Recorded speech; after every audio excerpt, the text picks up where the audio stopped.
Well, we try to get it as close to Halloween. It's released on different dates in different countries a bit, but it's very close to Halloween everywhere. And it's let's say it's easy for a band such as us, who are so heavily influenced by bands like Black Sabbath, to release an album either on Valentine's Day or Halloween. It just makes it way easier. It was the one before Screamworks that came out really close to Valentine's Day. So you don't have to remember the exact dates. It's just like, yeah, our next album was coming out on Valentine's.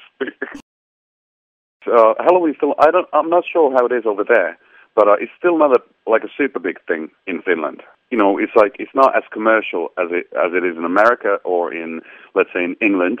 Getting there bit by bit, there are more and more parties and people are dressing up and, getting all these crazy costumes on, but it's, obviously since the weather as well, you can't have, kids trick-or-treating. It's way too cold for that. But I think, the best way of spending Halloween is to, either to have a girl by your side if you're a man and heterosexual, or whatever, and then or working on some music. It's the same in Helsinki. It's just rainy and dark and getting chills down to the spine, spine and bone and all that. So, well, we've done a few. We did these great 2 shows at the Hammersmith Apollo in London. We had a makeup artist doing all these scary makeups for the whole band. We looked like zombies from some horror movies and all that stuff. And I appreciate it. Yes, it's great. It's it's good fun and people seem to have great time. And we have that melancholy type of pretty sinister music. So it does fit with the scheme. So I'm not complaining at all. I grew up with Kiss, so I think that would be the obvious thing, to be either Paul Stanley or Gene Simmons. But it's who would be a good one? Maybe somebody from Slipknot. You wouldn't get recognized at all. You'd have a mask on and just go about it. You could make a fool out of yourself without anybody knowing who you are.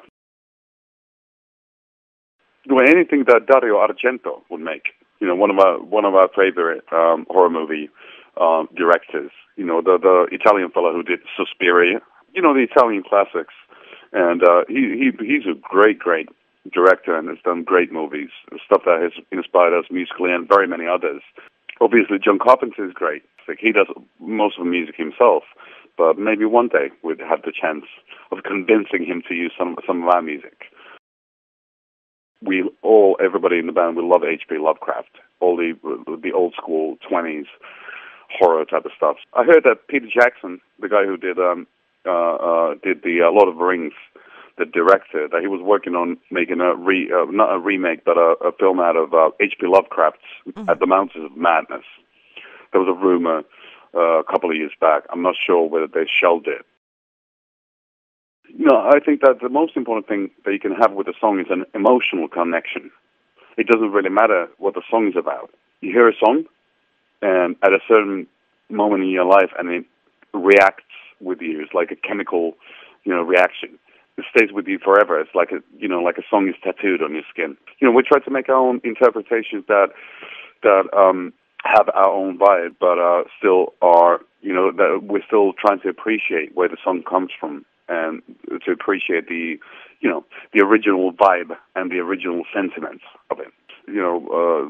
When we did Wicked Game by Chris Isaak back in the day, that I just heard a couple of years back, 2 years back, that Chris really enjoyed the version too, since I hadn't heard from him before.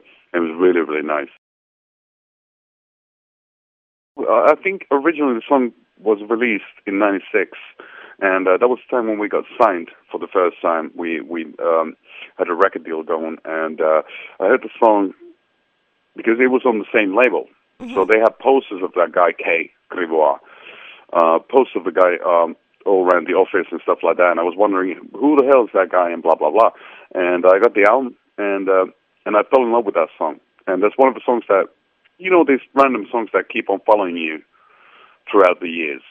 Whenever you hear it, or whatever, it's always been on my iPods and my iTunes or whatever, my CD collection. And I love the song. It's really, it has the melancholy that we have in our band's music. And then it's not super easy to read, which I like about it.